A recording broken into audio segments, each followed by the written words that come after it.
পূর্ব বর্ধমান জেলার অন্তর্গত মন্তেশ্বর থানার অধীনে কুটসুরি গ্রামে দীর্ঘ প্রাচীনতম গজকালী মাতার যে বাৎসরিক পুজো, সেই বাৎসরিক পুজো সকাল থেকে বিভিন্ন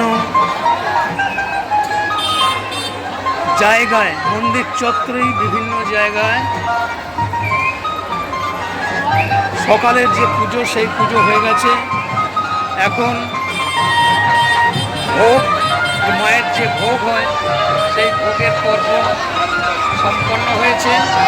এখন বিভিন্ন পাড়ার যে পুজো, আমাদের বাগদিপাড়া, কুটসুরি গ্রামের বাগদিপাড়া, দাসপাড়া, দুলেপাড়া, হালদাপাড়া, বিভিন্ন পাড়া থেকে পুজো আসছে।